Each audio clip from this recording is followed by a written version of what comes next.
여러분 호세아서 하면 어떤 생각이 고요. 3시 10분에 끝내라 그래가지고 시간 적어놓는 겁니다. 예, 여러분 호세아서 하면 어떤 생각이 가장 먼저 드세요? 예, 고멜. 네. 호세아에서 아마 가장 유명한 사람이 호세아 다음으로 그의 아내였던 고멜이 아닐까 싶습니다. 호세아서를 생각해 보고 또 호세아서를 설교하고 또 호세아를 설교로 듣는 사람이라면 가장 많이 기억하는 것, 가장 많이 듣는 내용이 뭐냐면 하나님께서 호세아에게 말씀하시죠. 호세아야, 음란한 여인인 창기와 결혼해라 라고 하나님 말씀하세요. 그때 하나님께서 하나님의 음성을 들을 때에 호세아가 그 말씀에 그대로 순종했다라는 거예요. 우리 역시도 호세아를 본받아서 호세아가 하나님의 말씀에 온전히 순종했던 것처럼 우리도 그러한 순종의 모습을 가져야 된다 라고 설교하고 또 그런 설교를 우리가 듣곤 하죠. 또 하나는 호세아의 자녀들의 이름을 짓는 행위입니다. 여러분 호세아의 자녀는 몇 명이냐면 3명이었습니다. 2명의 아들과 1명의 딸을 낳게 돼요. 하나님께서 호세아에게 너가 음란한 여인과 결혼하고 음란한 자식들을 낳을 것인데 그 자식들의 이름을 하나하나 하나님께서 말씀해 주신다라는 거예요. 근데 여러분 호세아의 자녀들의 이름이 무엇이었냐면 이스르엘이라는 장자입니다. 여러분 이스르엘이라는 말은 두 가지 중의적인 의미가 있는데 첫 번째는 어떤 의미를 가지고 있냐면 하나님께서 흩어버리신다라는 의미를 담고 있어요. 하나님께서 흩어버리신다, 즉 하나님께서 심판하신다는 의미가 그 속에 담겨 있다라는 거예요. 또 하나의 의미는 뭐냐면 선하고 좋은 의미로 하나님께서 씨를 뿌리신다라는 의미를 가지고 있거든요. 근데 하나님께서 호세아에게 이스르엘이라고 아들의 이름을 지으라고 말씀하실 때에는 좋은 의미가 아니라 축복의 의미가 아니라 저주의 의미로 하나님께서 흩어버리신다라는 이름으로 지으라고 명령하세요.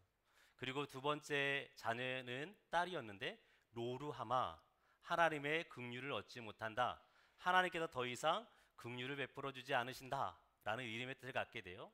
세 번째 자녀는 아들을 낳게 되는데 로암미라고 이름을 지으라고 말씀하십니다. 로암미는 뭐예요? 하나님의 백성이 아니다라는 이름의 뜻을 가지게 됩니다. 여러분 호세아에게 하나님께서 너의 자녀들의 이름을 그렇게 지으라고 말씀하신다고요. 여러분 여러분의 자녀들의 이름을 지을 때에 하나님께서 이렇게 말씀하신다면 어떤 마음이 드시겠어요? 저한테도 4명의 딸이 있거든요.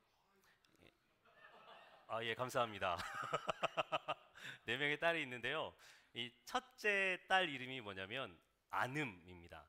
그러니까 하나님의 안아주심이란 이름의 뜻으로 하나님의 안아주심을 경험하고 그 하나님의 안아주심으로 많은 사람을 안는 사람이 됐으면 좋겠다라는 이름 뜻으로 안음이라고 이름을 지었어요.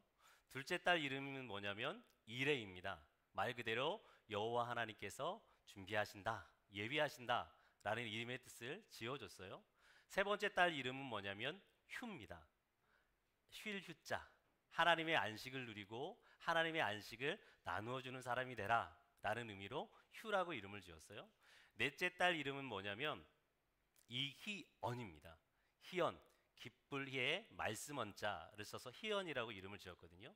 기쁜 말씀, 복음, 복된 말씀을 경험하고 그 복된 말씀을 즐거워하며 그 복된 말씀을 즐겁게 전하는 자로 살아라 라고 하는 의미로 이름을 지어줬다라는 거예요.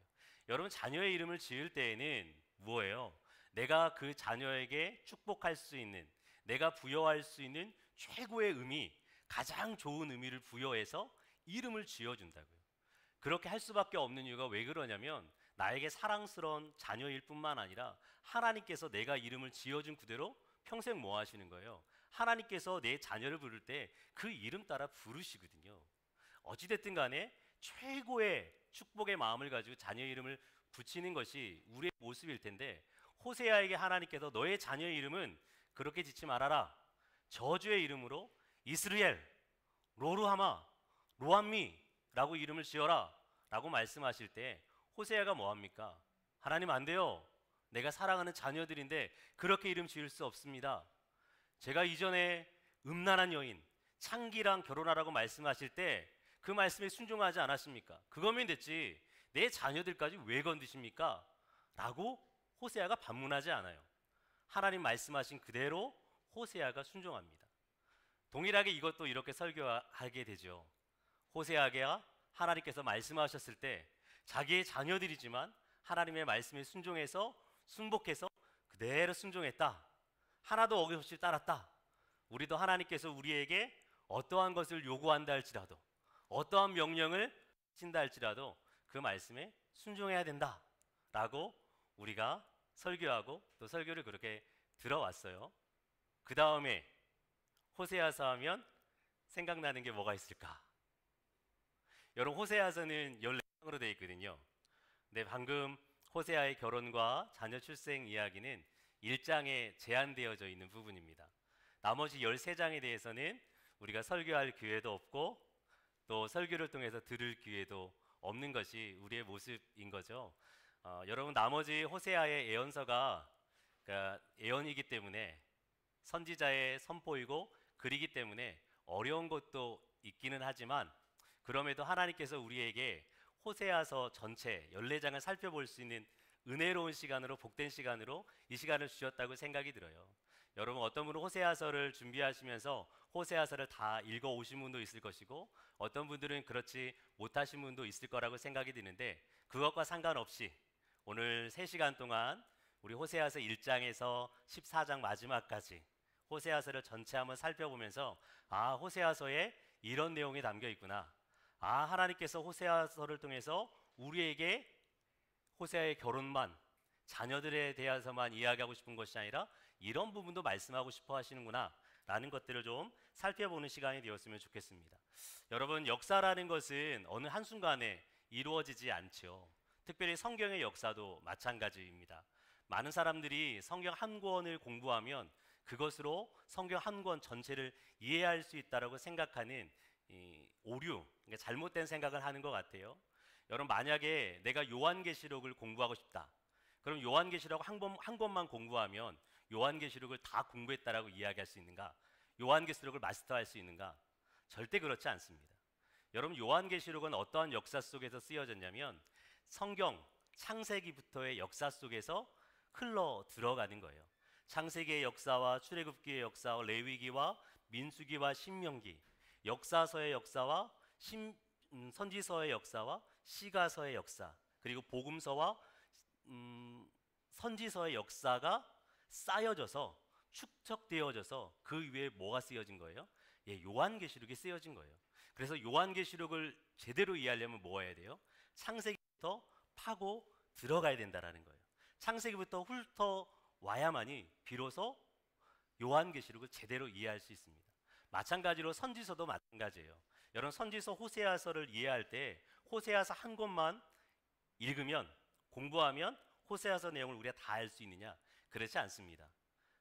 창세기부터 흘러내려오는 성경의 역사를 뚫고 지나와야만 호세아서의 말씀을 제대로 이해할 수 있다라는 거예요. 저희가 창세기부터 모든 내용들을 다 살펴보기는 어렵죠.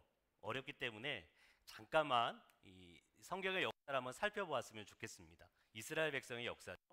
이스라엘 백성이 출애굽할 연도는 BC 1446년입니다. 하나님께서 애굽 땅 가운데 10가지 재앙을 내리셔서 이스라엘 백성들을 출애굽해 내십니다. 그리고 이스라엘 백성이 출애굽한 다음에 가나안 땅에 언제 입성하게 됩니까? 1406년 40년의 시간이 흐른 이후에야 가나안 땅에 입성하게 된다라는 거예요. 근데 여러분, 이 40년 동안 이스라엘 백성의 중요한 사건이 두 가지가 발생하는데 첫 번째 사건은 언제 발생하느냐? 출애굽한 그 해에 시내산의 당도에서 발생합니다. 무엇이냐면 시내산에서 하나님과 이스라엘 백성 가운데 시내산 언약을 맺는 것입니다. 하나님께서는 시내산 언약을 맺으시고 뭐 하시냐면 이스라엘 백성들을 모아내기를 원하세요. 하나님의 백성으로 하나님의 죄송합니다. 제가 자꾸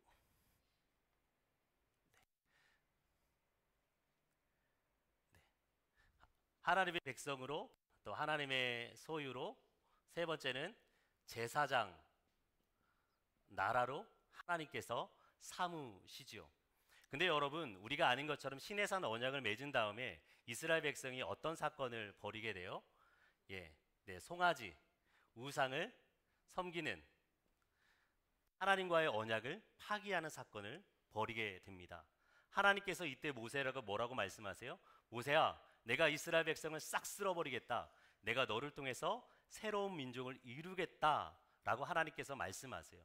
근데 모세의 중보기도, 모세의 간청을 통해서 하나님께서 이스라엘 백성과 뭐 하시냐면 재언약 하시죠. 그 언약을 갱신하신다 라는 표현을 써요.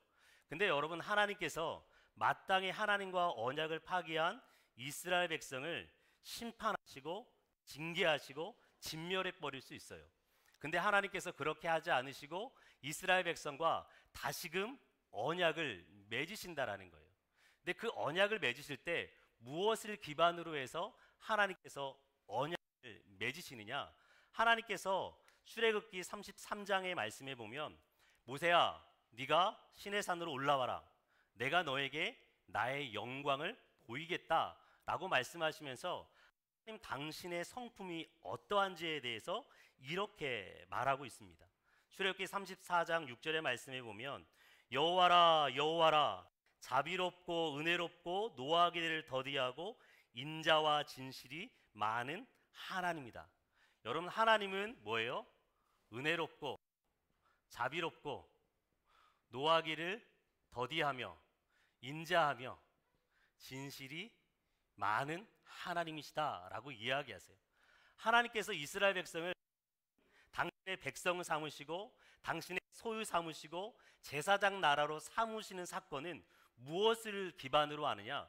이스라엘 백성의 어떠한 잘남이나 이스라엘 백성의 뛰어남에 의존하지 않습니다. 여호와 하나님께서 다시금 이스라엘 백성과 언약을 맺으신 것은 하나님 당신의 은혜롭고 자비롭고 노하기를 덧시하시고 인자하신 진실하신 당신의 성품, 전적인 하나님의 그 성품에 의지해서 다시금 이스라엘 백성과 언약을 맺으신다라는 사실이에요. 이 언약에 기반해서 하나님께서는 이 백성을 축복하기도 하시고 저주하기도 하십니다. 축복과 저주의 내용이 어디에 등장하냐면 등장하고 있습니다. 하나님께서는 레위기 26장 말씀에 의거해서 시내산 언약을 지킬 때에 그들에게 허락하실 복, 시내산 언약을 지키지 않을 때에 그들에게 허락되어질 저주에 대해서 선명하게 말씀하신다라는 사실이죠.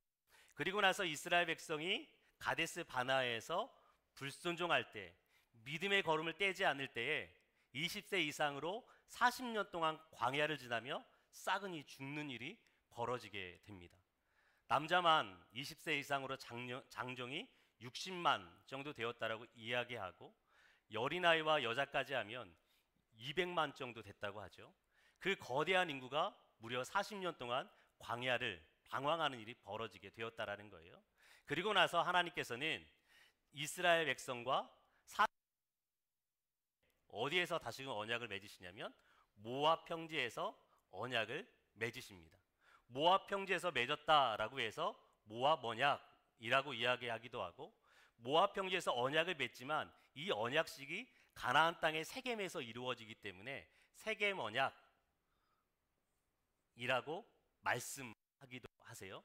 하나님께서는 모압 언약을 통해서 무엇 하시냐? 시내산에서 약속하신 언약하셨던 이 내용을 그대로 카피해 내십니다. 하나님께서 통해서 이스라엘 백성을 당신의 소유, 당신의 백성, 제사장 나라로 삼기로 결정하신다라는 거예요. 근데 모압 언약의 중요한 특징 중에 하나 갖는 게 뭐냐면 여기에도 축복과 저주의 내용이 반복이 되는데 신명기 28장에 저주와 축복의 내용이 기록되어지고 있습니다. 여러분, 이 이후로 이스라엘 백성의 역사는 무엇에 의해서 결정되느냐? 시내산에서 맺은 시내산 언약과 모압에서 맺은 모압 언약에 기반하여서 이스라엘 백성을 하나님께서 통치하시고 다스리시기 시작하십니다. 특별히 여러분 레위기 26장에 기록하는 또 신명기 28장에 기록하는 축복과 저주의 말씀 따라 이스라엘 백성이 하나님 말씀에 순종할 때 축복을 하시지만 이스라엘 백성이 하나님의 말씀에 불순종하는 것을 통해 하나님과의 언약 맺은 그 언약을 파기할 때 어떻게 하세요? 저주하는 모습을 보여주고 있다라는 거예요. 우리가 아모스서를 살펴보셨고 호세아서를 살펴볼 텐데 아모스서에서 살펴본 하나님의 저주의 내용, 심판의 내용 새로운 것이 아니에요. 이스라엘 백성에게는 이미 그들이 알고 있는 내용입니다. 어디에서요? 레위기와 신명기 말씀에 그대로 기록되어진 말씀이에요. 그 말씀이 선지서 가운데 뭐예요? 그대로 이루어지는 것을 보여주는 거예요. 여러분 호세아서도 마찬가지입니다. 호세아서 안에 이스라엘 백성이 범죄하는데 그 범죄의 내용이 이미 어디에서 예언되어졌어요? 신명기와 레위기 안에, 더 넓어서는 토라라고 하는 모세오경 안에 다 이미 기록되어진 거예요. 그리고 그것에 따라서 심판하시는 내용이 어디에 담겨 있어요? 저주하는 내용 역시도요. 이 두 장의 말씀에 기록되어진 내용이 그대로 호세아서 안에 여호와 하나님의 저주로 여호와 하나님의 심판으로 그들 가운데 임하여지고 있다라는 이에요. 어찌됐든 이스라엘 백성이 출애굽한 지 40년 이후에 1406년에 가나안 땅에 들어가게 됩니다. 여러 가지 논란이 있긴 하지만 가나안 땅에서 몇 년요? 7년 동안 가나안 정복 전쟁이 펼쳐지게 됩니다. 그 진두지휘가 어디에서 이루어졌어요? 첫 번째는 길갈이라는 곳에서 이루어졌고 다음에는 베델이라는 곳 역시도 가나안 정복 전쟁의 중요한 아지트로 진지로 사용이 되게 됩니다. 길갈에 머물면서 가나안 땅을 정복하고 가나안 땅을 분배하는 일을 해요. 그 다음에 베델에 올라가서 베델에서 동일하게 가나안 땅을 분배하는 일을 이스라엘 백성이 담당한. 여러분 길갈과 베델은 이스라엘 백성에게는 하나님과의 놀라운 추억이 있는 역사적인 장소입니다. 근데 그 추억이 있는 역사적인 장소에서 호세아서 안에 어떤 일이 벌어져요? 길갈에서 베델에서 여호와 하나님 앞에 반역하는, 우상을 섬기고 포악자들이 광포함을 행하고 살인을 행하는 모습이 이 땅 가운데서 벌어지게 된다라는 거예요. 호세아서 길갈, 베델이라는 다양한 지명이 등장하는데 그 지명들은 그냥 넘어가시면 안 돼요. 이스라엘 백성의 과거 역사 가운데 이 지명이 어떠한 곳이었는가를 살펴보시면 호세아서에서 말하고 있는 이 지명이 전해주는 의미가 선명하게 살아나는 것들을 우리가 볼 수 있습니다. 어찌됐든 간에 이스라엘 백성이 7년 가나안 정복 전쟁을 펼친 이후에 뭐합니까? 곧바로 어떤 시대가 일어나요? 여호수아가 죽고 여호수아와 함께 장로들이 다 죽고 난 이후에 여호와를 알지 못하는 세대가 일어나서 사사시대라고 하는 세대가 일어나게 됩니다. 여러분 사사시대는 대표적으로 어떤 시대라고 호세아서에서 표현하냐면 기브아의 시대라고 이야기되어집니다. 기브아 때로부터 기브아 시대처럼 기브아에서라고 호세아에서 반복적으로 이야기를 해요. 기브아 시대라고 하는 것은 사사기를 표현해주는 대표적인 어휘입니다. 여러분 사사시대는 어떠한 시대였어요? 여러분 아시는 것처럼 사사기 주제는 뭐냐면 왕이 없는 시대, 왕이 없으므로 뭐예요? 각자 자기의 소견대로 옳은 대로 행하는 시대였습니다. 대표적으로 그 원인을 제공했던, 단초를 제공했던 사람이 어떤 사람들이에요? 네, 레위 지파 사람들입니다. 제사장들이죠. 여러분 하나님께서 제사장들을 통해서 꿈꾸시는 것들이 있었어요. 하나님께서는 제사장들에게 두 가지를 명령하세요. 하나는 뭐냐면 하나님의 말씀을 준행하고 행하고 가르치며 이 말씀 따라서 뭐하라고 말씀하냐면 재판할 것을 말씀하십니다. 여러분 이스라엘 백성의 제사장들은 그냥 제사만 드리는 사람이 아니라 하나님의 말씀을 준행하면서 행하면서 그 말씀 그대로 백성들도 행하도록 뭐하는 거예요? 가르치는 일을 제사장들이 해야 됐다라는 거예요. 뿐만 아니라 그 말씀대로 행하느냐 행하지 않느냐에 따라서 백성들을 재판하는 일을 레위 지파 제사장들이 담당해야 했습니다. 또 한 가지 직무는 뭐였을까요? 하나님께 예배하는 것, 제사하는 것, 제사를 집도하는 일이었습니다. 여러분, 제사에는 제사를 드리는 사람도 필요하지만 그 제사를 인도할, 그 제사를 집행할 제사장이 절대적으로 필요했다라는 거예요. 어찌됐든 하나님께서는 이 레위 지파를 뭐 하세요? 이런 업무를 부여하셔서 이스라엘 백성의 몇 개 성읍에 흩어버리시냐면 48개 성읍에 흩으십니다. 그리고 48개 성읍에 흩어진 레위 지파 사람들이 이 일들을 행함으로 말미암아 뭐하게 하시는 거예요? 백성이 하나님의 말씀을 준행함으로 풍성한 복을 가나안 땅에서 누리게 하기를 원하셨어요. 근데 중요한 건 뭐냐? 레위 지파가 뭐예요? 이 일을 제대로 감당하지 못합니다. 여러분, 사사기 17장에 등장하는 걸 보면 사사기 17장에 누가 등장합니까? 레위 지파도 등장하지만 미가라는 한 인간이 등장하죠. 하나님을 섬긴다고 하면서 우상을 만드는 어처구니 없는 집안의 사람이 등장해요. 근데 이 우상을 섬기는 집안에 누가 그 제 우상을 섬기는 일에 참여하느냐, 주관하느냐? 레위 지파가요. 그리고 18장에 넘어가면 누가 등장하냐면 단 지파가 등장합니다. 단 지파가 여호와 하나님께서 허락하셨던 남쪽 지역을 버리고 뭐예요? 북쪽의 단이라는 지역으로 뭐하게 떠나가요? 개척하게 떠나갑니다. 근데 이 떠나갈 때 무슨 우상을 가지고 가요? 미가라는 가정에서 가지고 있는 우상을 가지고 떠나가요. 그리고 이 제사장도 같이 따라가요. 한 가정에서 행해졌던 우상 숭배가 어디까지 퍼지는 거예요? 단이라는 레위 지파까지, 아니 단이라는 지파까지, 한 지파까지 퍼져가는 것들을 볼 수 있습니다. 여러분, 그리고 19장에 가면 어떤 일이 벌어져요? 19장에 가서 등장하는 사람은 뭐냐면 첩을 취한 레위인입니다.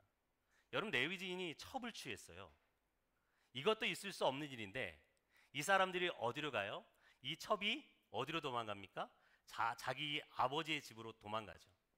그때 레위 지파 사람이 레위인이 잡으러 갑니다. 데리러 가는 거죠. 그리고 돌아오는 길에 어디에 머물게 돼요? 기브아라는 곳에 머물게 됩니다. 기브아라는 곳에 머물 때 이곳이 어느 지파 땅인 줄 아세요? 베냐민 지파 땅이에요. 베냐민 지파 땅에 머물러 있는데 이 사람들이 뭐예요? 불량자들이 나와서 취하려고 하죠. 그리고 이 여인이 밤새 윤관을 당하고 죽는 일이 벌어지자 죽어가는 그 여인을 레위 지파 사람이 뭐예요? 12강 내어서 12지파에 다 보내버립니다. 이스라엘 백성의 죄악이 이러하다라고. 여러분, 웃기지 않아요? 레위 지파가 마땅히 제사장으로 하지 말아야 될 여인, 첩을 취하는 행동을 해요. 근데 또 한편으로는 이스라엘 땅 가운데 죄악이 있다고 자기의 몸은 똥 보지 못하면서 죄악이 있다고 여인을 조각내서 12지파에게 보낸다고요. 그때 뭐예요? 이스라엘 백성의 11지파가 베냐민 지파와 전쟁하는 일이 벌어지게 됩니다. 어디에서요? 기브아 땅에서요. 마땅히 11지파와 베냐민 지파는 어떠해야 될 땅이에요? 하나님의 언약 백성으로 하나님의 소유된 자로서 제사장 나라로서 가나안 땅을 함께 정복해서 가나안 땅 가운데 하나님의 꿈과 이상, 하나님의 나라를 이루어야 될 사람들이라고요. 그렇게 부름받은 사람들이라고요. 근데 이 지파들이 뭐예요? 사기들끼리 대판 싸우는 일이 결정적으로 벌어지게 돼요. 여러분, 이 장면이 어디에서 가게 되냐면 호세아서 6장에서 그대로 호세아서 7장에서 그대로 반복되어지게 돼요. 북쪽의 북이스라엘 사람들이 누구를 향해서요? 남유다를 향해서 전쟁하러 내려오는데 그 진을 쳤던 곳이 어디예요? 베냐민아, 내가 너에게 전쟁을 선포한다. 마치 이 시대 사람처럼 마땅히 에브라임, 북이스라엘 지파와 베냐민과 남유다는 뭐 해야 돼요? 서로 힘을 합쳐서 가나안 땅을 정복해야 된다고요. 근데 서로 원수가 되어서 서로 대판 싸우는 모습, 그 모티브, 그 출발이 어디서 가져와요? 여기 사사시대에 가져온다라는 거예요. 여러분, 어찌됐든 사사시대가 제사장들의 실패로 끝나게 됩니다. 제사장들의 실패예요, 사사기는. 이스라엘 백성의 실패이기도 하지만 그들의 직무를 제대로 수행하지 못한 제사장들이 실패할 때 사사기는 300년이라는 암흑기, 그야말로 여호와 하나님을 왕 삼지 않고 스스로 왕이 되어져서 여호와를 대적하며 우상을 섬기는, 바알을 섬기는, 아세라를 섬기는 모습으로 그러한 사들로 전락하게 된다라는 거예요. 여러분, 이들이 사사 시대를 지나면서 하나님의 백성의 삶을 살았습니까? 그렇지 않았어요. 하나님의 소유로서 구별된 삶을 살았습니까? 그렇지 않았습니다. 제사장 나라로서의 역할을 담당했습니까? 그렇지 않았다고요. 하나님께서 부르신 이 부르심에 합당하지 않는 삶, 철저하게 실패한 삶을 사사 시대에 보여주고 있다라는 거예요. 여러분, 사사 시대가 끝난 이후에 하나님께서 누구를 통해서 이 땅, 가나안 땅을 통치하기 시작하시냐면 왕을 세우는데 1050년, 1050년에 사울이라는 왕을 세웁니다. 사울 왕도 여호와 하나님 앞에 불순종하죠. 실패하는 왕으로 남아요. 1010년에 누구 세워요? 다윗을 세웁니다. 그리고 다윗의 하는 행위가 하나님의 마음이 합하셨던 것 같아요.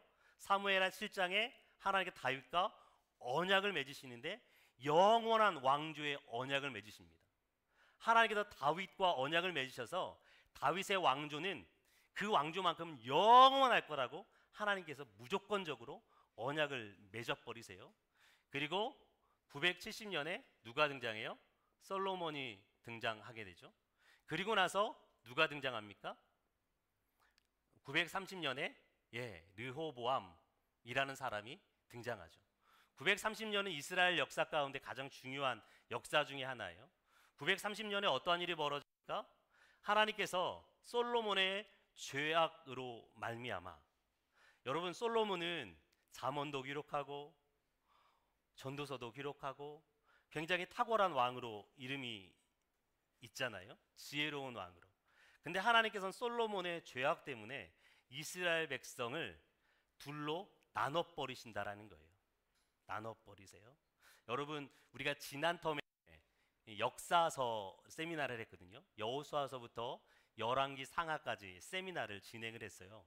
그러니까 이 역사에 대해서 궁금하시면 한번 이 영상들을 한번 보실 필요가 있어요. 어떻게 이 역사가 흘러오는지. 어찌됐든 간에 930년에 남쪽은, 남유다는 르호보암으로, 930년에 누가요? 여로보암 1세라고 하는 북이스라엘 왕으로 두 개가 나누어지게 됩니다. 여러분, 북이스라엘은 9개의 왕조, 20명의 왕이 등장해요. 남유다는요, 1개 다윗 왕조 19명의 왕과 1명의 아달랴라는 여왕으로 20명의 왕이 등장하는 것들을 볼 수 있습니다. 여러분, 여로보암 북이스라엘은 언제 멸망하는 줄 아세요? 어제 첫 시간에 살펴봤는데 722년에 북이스라엘이 아수르의 사르곤 2세에 의해서 멸망을 하게 됩니다. 여러분, 북이스라엘이 왜 멸망할 수밖에 없었는가를 보여주는 것이 어디냐? 열왕기 하 17장에 나와 있습니다. 북이스라엘이 멸망할 즈음에 사역했던 사람이 누구냐면, 여러분 오전에 살펴보았던 아모스라는 선지자와 호세아라는 선지자가 북이스라엘을 향해서 하나님의 말씀을 전합니다. 그리고 역대하 28장에 보면 오뎃이라는 성경을 기록하지 않는 선지자 한 명이 더 등장하거든요. 또 하나는 여로보암 1세 말고 2세라는 왕이 등장하는데, 여로보암 2세 시대에 니느웨를 향해서 하나님의 말씀을 선포했던 아밋떼 사람 누가요? 요나라는 선지자. 이 네 명의 선지자가 북이스라엘을 향하여서 하나님의 말씀을 선포하고 돌아오라고 외치기 시작하죠. 어찌됐든 722년 북이스라엘의 멸망의 시대에 가장 중요한 두 명의 호세아가 등장해요. 독특하게도 호세아라는 두 명의 인물이 등장하는데, 한 명은 북이스라엘의 마지막 왕이었던 호세아라는 왕입니다. 그리고 한 명은 북이스라엘의 마지막 선지자인 호세아라는 선지자예요. 이 호세아라는 이름의 뜻은 뭐냐면 구원이라는 의미를 가지고 있어요. 한명왕, 북이 마지막 왕 호세아는 7년 동안 통치하면서 처음에 누구를 의지했냐? 아수르 제국을 의지했습니다. 그러다가 누구를 의지하기 시작하냐? 애굽을 의지하는 편을 선택해요. 그러자 아수르 제국이 북이스라엘을 침공해 들어옵니다. 침공해 들어올 때에 호세아가 조공을 가지고 아수르 왕을 찾아가요. 근데 아수르 왕이 그 조공을 받고 호세아를 용서해 주느냐? 그렇지 않습니다. 호세아를 감옥에 가둬버려요. 그리고 3년 동안이나 사마리아 성을 뱅뱅 둘러싸고 정복하는 일이 벌어지고 3년 후에 722년 이내에 북이스라엘이 완전히 멸망합니다. 한 사람 북이스라엘 백성의 왕은 호세아는 북이스라엘이 멸망하는 일에 결정적인 단초를 제공했던 사람이에요. 그리고 한 사람 호세아 구원이라는 이름의 뜻을 가진 선지자는 멸망의 길로 달려가는 그 사람을 북이스라엘을 돌이키기 위해서 하나님의 마음을 가지고 호세아서에 기록된 이 하나님의 말씀을 이스라엘 백성들을 향해서 선포하는 사람이었다라는 거예요. 재밌죠? 어떻게 한 시대에, 그 멸망의 시대에 한 사람은 왕으로, 한 사람은 선지자로, 한 사람은 북이스라엘의 멸망을 가져오는 사람으로, 한 사람은 그 멸망에서 돌이키기 위해서 말씀을 대원하는 사람으로 서 있는지. 여러분 어떻게 보면 저는 이거 공부하면서 그런 생각 들더라고요. 하나님께서 우리에게 질문하는 부분이라고 생각이 들어요. 너는 이 시대에 어떠한 일을 담당할 것인지.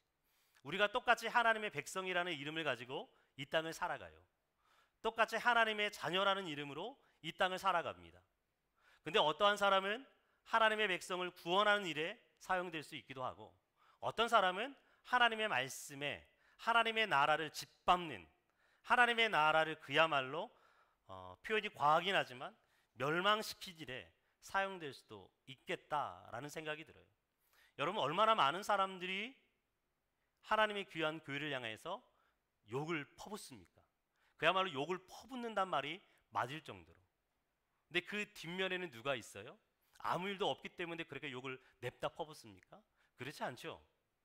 그 단초를 제공하는, 마치 북이스라엘의 왕과 같은 자 때문에 하나님의 나라가 그렇게 하나님의 이름이 능욕받는 일이 벌어지는 거죠. 또 한편으로는 하나님의 말씀대로 힘은 없고 능력은 없고 가진 것은 없지만 그렇게 말씀대로 살아가다가 그 살아감을 통하여서 그 누군가에게 그 어느 곳에서 한켠에서 하나님의 나라를 이루는 사람도 있다라는 거예요. 호세아서를 통해서 저는 그런 모습을 발견하게 됐는데, 어찌됐든 간에 하나님께서는 이 전반적인 이 모든 내용들이 호세아서의 백그라운드로 쫙 깔려 있어요. 그러니까 여러분 이것을 기반으로 해서 우리가 좀 호세아서로 들어갔으면 좋겠다 싶습니다. 여러분 이 기반들을 좀 더 자세하게 구체적으로 알고 싶다 그러면 제가 홍보하는 것은 아닌데, 작년에 이렇게 저희 세미나 했던 동영상 강의가 있거든요. 그 동영상 강의를 저희가 USB에 담아서 여러분 그냥 드리지는 않고 판매를 합니다. 그러니까 창세기 모세 오경부터 해서 역사서까지 이 영상을 찍어 놓은 것을 저희가 판매하고 있거든요. 그러니까 여러분 이거는 강매가 아니고, 그러니까 보다 더 선지서를 잘 이해하기 위해서 한번 이 앞에 있는 내용들을 잘 보시면, 이해하시면 훨씬 더 선지서를 풍성하게 이해할 수 있다. 그런 면에서 여러분에게 권면 드리고 싶습니다.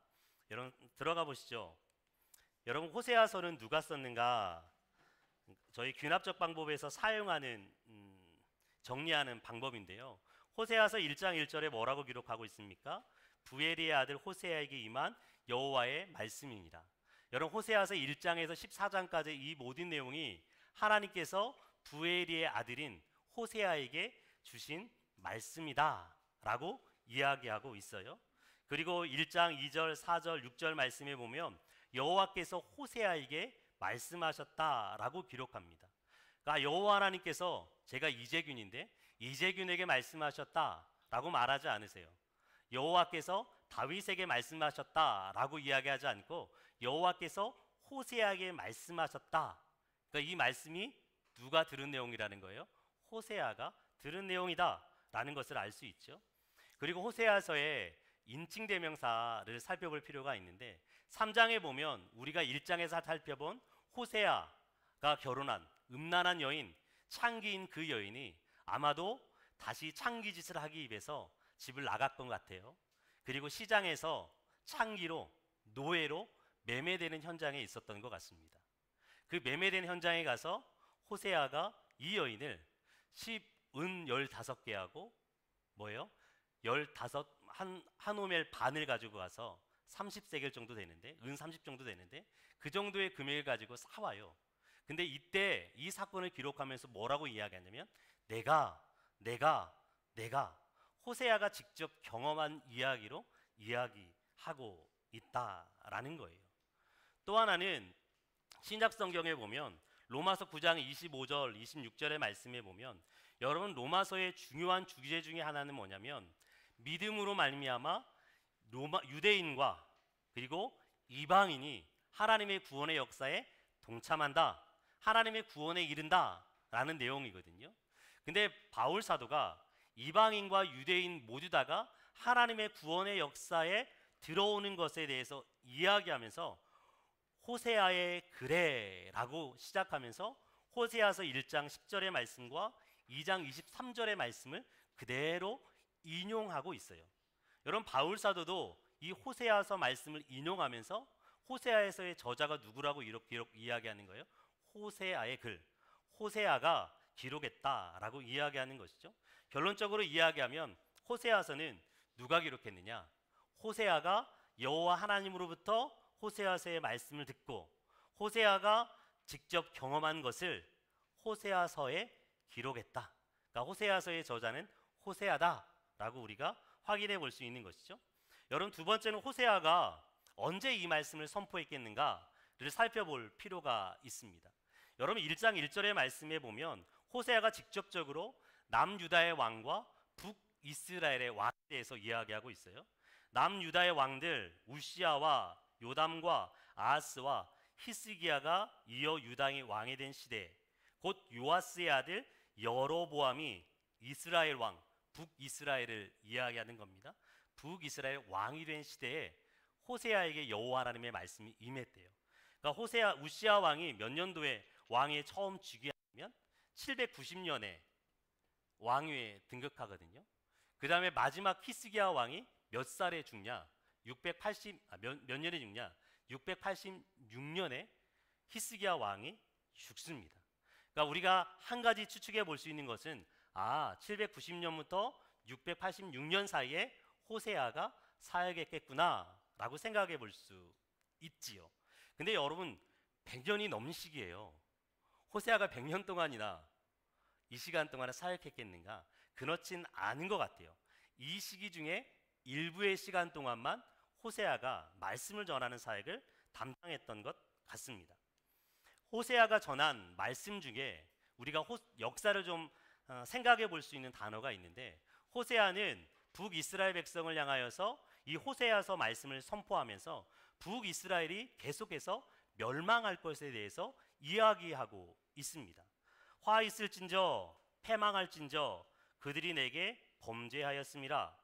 사마리아 왕은 물 위의 거품같이 멸망할 것이며 이스라엘 왕이 새벽에 정령 망하리라. 아수르 사람이 그 임금이 될 것이라.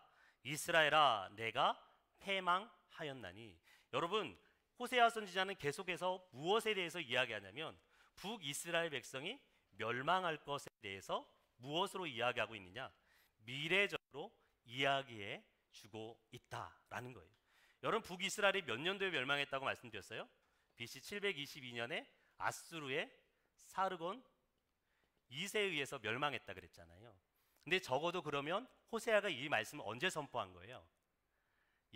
722년 이전에 북이스를 향하여서 이 말씀을 선포했다라는 것을 확인해 볼 수 있죠. 그 다음에 호세아에게 처음 하나님의 말씀이 임할 때를 호세아에게 너무나도 친절하게 우리에게 설명해 주고 있어요. 호세아서 1장 2절의 말씀에 보면 여호와께서 처음 호세아에게 말씀하실 때에 라고 말해요. 처음 하나님께서 호세아에게 말씀하실 때 그에게 명령한 것이 뭐냐면 음란한 여인을 취하여서 결혼하고 음란한 자식들을 낳으라는 것이었어요. 그리고 첫 번째 낳은 아들의 이름을 뭐라고 지었다고요? 예, 이스르엘이라고 지었다고요.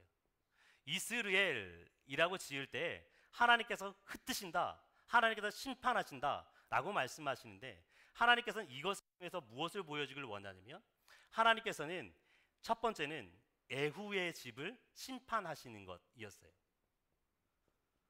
에후의 집. 여러분, 에후라는 북이스라엘의 왕이 등장을 하게 되는데, 북에후 왕이 어떤 시대에 활동하게 되냐면 북이스라엘의 아합 왕 시대에 그의 아들인 요람이라는 사람이 왕으로 등장하게 됩니다. 이때 누가 득세하게 되느냐? 이세벨이라는 여인이 득세해서 북이스라엘 땅 가운데 어떤 신앙이요? 바알과 아세라 신앙이 판을 치는 시대가 되었습니다. 그때 하나님께서 에후를 불러내세요. 길르앗 나뭇에서 아람과 전쟁을 하고 있는 그 사람에게 선지자 엘리사를 통해서 한 무명의 선지자를 보내 기름 붓게 하신다고요. 기름 부으셔서 하나님 그를 왕으로 세우고 난 다음에 그가 아합 집안을 대항해서 반역을 일으키게 됩니다.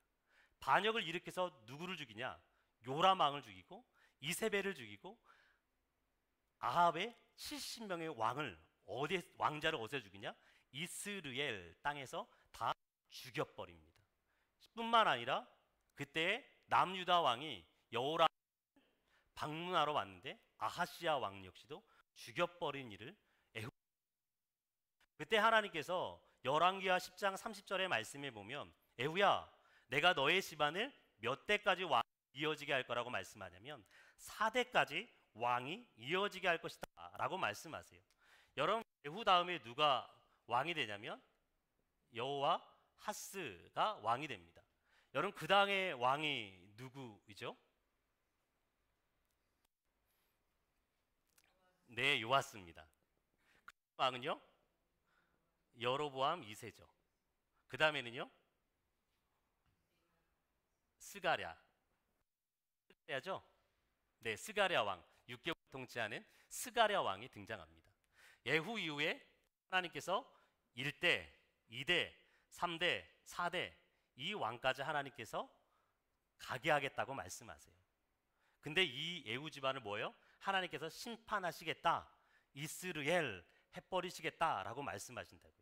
근데 스가랴 왕이 몇 년도에 죽게 되냐면 역사에 의하면 BC 753년에 죽게 됩니다.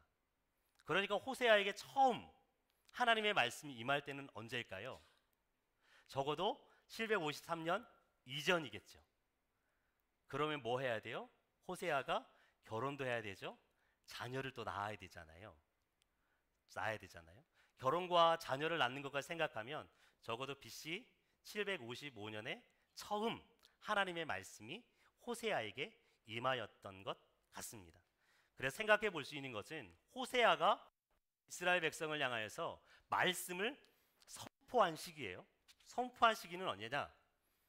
BC 755년부터 722년 북이스라엘이 멸망하기 전까지 약 34년 정도의 시간 동안 호세아가 북이스라엘 향해서 하나님의 말씀을 선포했다. 여러분, 호세아가 북이스라엘 향하여 하나님의 말씀을 선포할 때 한순간에 호세아서 14장의 말씀을 다다다다다다다다 다 광장에서 선포한 게 아니에요. 무려 34년의 시간 동안에 북이스라엘 백성을 향해서 하나님의 말씀을 선포했다고요. 여러분, 그러면 호세아에서 나온 말씀만 호세아가 선포했겠는가? 그렇지 않았을 것 같아요. 34년의 시간 동안 얼마나 많이 하나님의 말씀이 호세아에게 임했겠어요. 그리고 얼마나 많이 호세아가 하나님의 말씀을 북이스라엘 향해서 선포했겠습니까? 그 중에서 일부를 뭐 한 거예요? 호세아가 그의 사역을 마치면서 기록한 것으로 여겨진다라는 거예요. 여러분, 그러면 두 번째로 호세아서가 언제 기록됐을까? 이 사이에 호세아가 말씀을 선포했다면 그럼 호세아서를 언제 기록했을까? 한번 생각해 볼 필요가 있어요. 굉장히 중요한 부분입니다. 왜 그러냐면 호세아서를 읽는 사람을 우리가 파악을 해야 되기 때문에 그래요. 북이스라엘에 멸망할 것을 호세아가 줄기차게 선포하는데 북이스라엘의 멸망에 대한 내용이 이 본문 안에 기록되어지지 않아요. 왜 그럴까? 그러면 호세아가 이 말씀을 기록할 때에 아직 북이스라엘이 멸망하지 않은 것인가? 선택을 하셔야 되는데 제가 생각할 때는 그런 것 같아요. 이미 북이스라엘이 멸망했기 때문에 호세아가 더 이상 북이스라엘 백성을 향해서 돌아오라, 돌이키라 라고 말씀을 선포할 이유가 없는 거예요. 호세아가 말씀을 선포한 대로 그대로 북이스라엘 백성들 가운데 임하였기 때문에 아마도 호세아가 말씀을 북이스라엘 백성에 선포했던 것을 멈추는 것 같습니다. 그리고 독특하게도 북이스라엘 백성을 향하여서 하나님의 말씀, 하나님의 심판을 선포했던 그가 호세아서 안에 누가 등장하냐면 유다라는 언급이 무려 13번이나 등장하고 있어요. 호세아서 1장 7절의 말씀은 구원에 관한 내용인데 그 말씀 외에 나머지 12번의 언급은 뭐냐면 하나같이 북이스라엘, 남유다가 북이스라엘처럼 멸망할 것에 대해서 언급하고 있다라는 거예요. 이것에 대해서 축축해 보건대 그런 부분인 것 같아요. 호세아가 북이스라엘 향해서 하나님의 말씀을 선포하고 그 말씀대로 북이스라엘 백성이 멸망한 것을 보고 이제 누가 남은 거예요? 하나님의 백성으로 이 땅 가운데 하나님의 나라를 이룰 수 있는 나라는 누구만 남은 거예요? 남유다만 남은 거예요. 그리고 동일하게 북이스라엘처럼 멸망의 길로 달려가는 그들을 돌이키기 위해서 남유다를 향하여서 동일하게 하나님의 말씀을 선포하고 그들을 향하여서 호세아에서 말씀을 기록하지 않았나 싶습니다. 이것을 확인해 볼 수 있는 건 뭐냐면 여러분 아하스라고 하는 히스기야의 아버지가 있습니다. 여러분 아하스 왕은 어떤 왕이냐면 북이스라엘의 남유다의 악한 왕 중에 한 왕이에요. 근데 그가 행했던 수없이 많은 악들을 열왕기와 16장과 역대 28장에 기록하고 있어요. 여호와 보시기에 악한 일을 행했고 이스라엘 왕들의 죄악의 일로 행해요. 여러분 남유다 백성들의 왕들을 향하여서 이스라엘의 왕들의 길로 행했다, 북이스라엘의 왕들처럼 살았다라고 하는 것은 가장 치욕적인 평가입니다. 근데 이 가장 치욕적인 평가가 누구에게요? 아하스 왕에게 붙어 있다라는 거예요. 자기 아들을 불 가운데로 지나가게 해요. 누구에게 드린 거예요? 몰렉 신에게 자기 아들을 드릴 정도의 사람이었다라는 거예요. 온 지천에 분향하는 제단들, 우상을 섬기는 곳이 있게 있고요. 아수르에게 도움을 청하고요. 금과 은을 예물로 아수르에게 바치고요. 아람 제단에 가서 아람 땅에 가서 그 땅에 있는 제단을 그대로 문따서 여호와 하나님의 성전에 놋제단을 한 북쪽으로 치워버리고 북쪽에 쓸모없는 곳에 구석에 처박아 놓고 우상을 섬기는 그 제단을 큰 놋제단을 만들어서 여호와의 성전 앞에 딱 갖다 놓고 그곳에서 우상을 섬기는 일을 자행했던 사람이 누구예요? 아하스 왕이었어요. 바알을 섬기는 일에 앞장섰던 사람. 여러분 호세아서를 살펴보지만 호세아서에 가장 많이 등장하는 신은 뭐냐면 우상은 뭐냐? 바알 신이거든요. 근데 바알 신을 누가 주도적으로 섬겨요? 아하스 왕이요. 그리고 여호와께 범죄하고 하나님의 전 기구들을 부수고 폐쇄한 사람이라고요. 근데 이 이후에 그의 아들 히스기야 왕이 등장을 하게 되는데 여러분 북이스라엘의 히스기야 왕은 몇 년에 등장하냐면 730년부터 자기 아버지 아하스와 함께 공동으로 남유다를 다스리게 돼요. 홀로 나라를 다스릴 때가 언제냐면 715년부터 686년까지 나라를 다스리게 되거든요. 715년에 왕이 되면서부터 남유다에 무슨 일이 나느냐? 여호와의 율법책을 발견하고 남유다를 종교 개혁하는 일을 누가요? 히스기야가 하고 있다라는 거예요. 히스기야의 평가를 보면 뭐예요? 정확하게 자기 아버지와 반대되는 일을 하고 있는 것이 히스기야의 모습이다라는 거예요.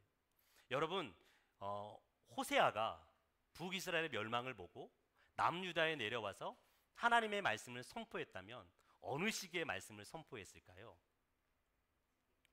722년 이후에 아합스 왕 시대, 여전히 북이스라엘과 똑같이 행하고 있는 남유다 왕을 보고 남유다의 백성들을 보고 말씀을 선포하지 않았을까?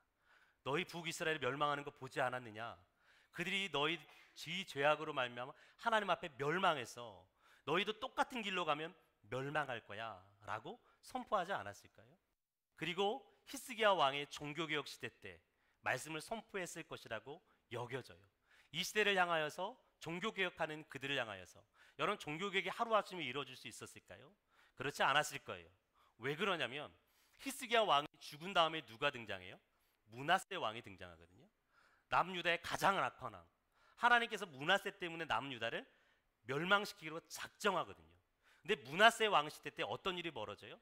아하스 왕의 시대 때 있었던 이 죄악이 그대로 카피되어서 반복될 뿐만 아니라 더 많은 죄악이 남유다 땅 가운데 벌어지게 됩니다. 무슨 말이냐? 종교개혁을 일으킨다라는 것은 그만큼 어려운 일이라는 거예요. 아마 히스기야가 종교개혁을 할 때도 동일하지 않았을까 싶어요. 그런 히스기야 시대를 향하여서 호세아가 호세아서를 기록하고 그들을 향하여 하나님의 말씀을 선포하는 것을 통하여서 히스기야의 종교개혁을 더 복돋아주는 일을 담당하지 않았을까 싶습니다. 또 한 가지 살펴볼 것은 남유다를 향하여서는 13번 남유다가 언급된다고 말씀드렸는데 그 중에 한 번 죄하고 나머지는 다 심판이라고 말씀드렸어요. 한 번 구원에 대한 내용이 언제 등장하냐? 호세아서 1장 7절의 말씀에 보면 유다 족속을 내가 긍휼히 여겨 그들의 하나님 여호와로 구원하겠고 활과 칼이나 전쟁이나 말과 마병으로 구원하지 않을 것이다 라고 말씀하세요. 전적인 하나님의 은혜, 전적인 하나님의 능력, 하나님의 권능으로 북이스라엘을 남유다를 하나님께서 구원하시겠다라고 미래적으로 선포한다라는 거예요. 여러분, 남유다 땅 가운데 북이스라엘이 멸망하고 나서 한 남은 왕, 남유다입니다. 701년에 사네립 하에도 등장하고 이사야서에도 등장하는 왕이에요. 사네립이 701년에 남유다를 침공에 들어옵니다. 남유다의 46개 성읍을 다 불태우고 나머지 예루살렘만 남아요. 이때 하나님께서 뭐 하세요? 천사 한 명을 보내셔서 18만 6천 명이 되는 아수르 제국을 군대를 완전 하루아침에 진멸해버리는 사건이 있어요. 아마도 호세아 선지자가 남유다의 하나님의 구원의 역사, 하나님의 놀라운 은혜의 역사를 한 가지 이야기하는데 이 히스기야 시대, 호세아가 활동하던 시대에 남유다 땅 가운데 그러한 일이 언제 있었나 살펴보니 성경 안에서 701년에 있는 아수르의 사네립 왕의 침공 때에 하나님께서 하나님의 사자를 통해서 남유다를 구원하는 사건이 보여지더라는 거예요.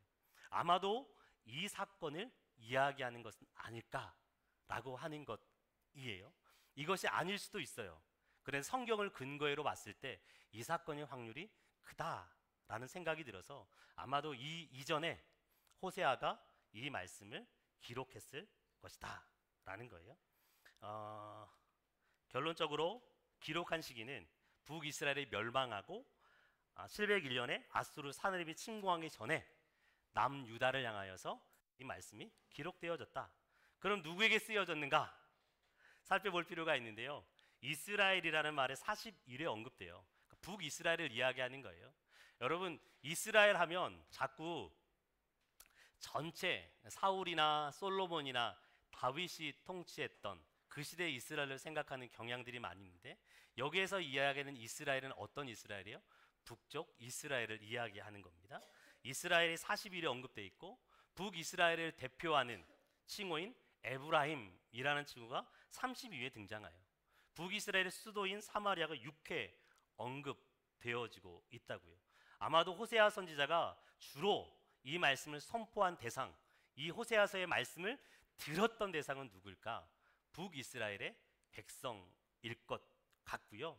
그러니까 BC 755년 처음 말씀을 선포하고 722년 북이스라엘이 멸망하기 전까지 북이스라엘 사람들에게 호세아가 호세아서의 말씀을 선포하고 호세아 722년에 북이스라엘이 멸망한 것을 보고 남유다로 내려와서 동일한 죄악 가운데, 동일한 범죄 가운데 살아가는, 그 멸망의 길로 달려가는 하나밖에 남지 않은 하나님의 백성인, 하나님의 나라인 유다를 되살리기 위해서, 돌이키기 위해서 호세아에서 말씀을 기록했을 것이다 라는 거예요.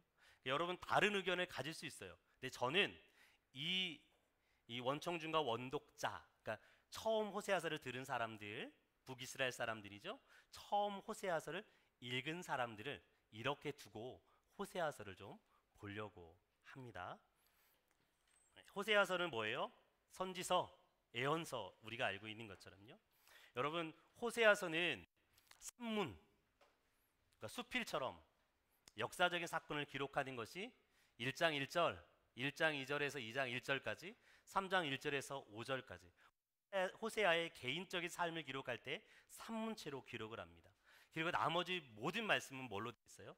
시로 되어 있어요. 시로.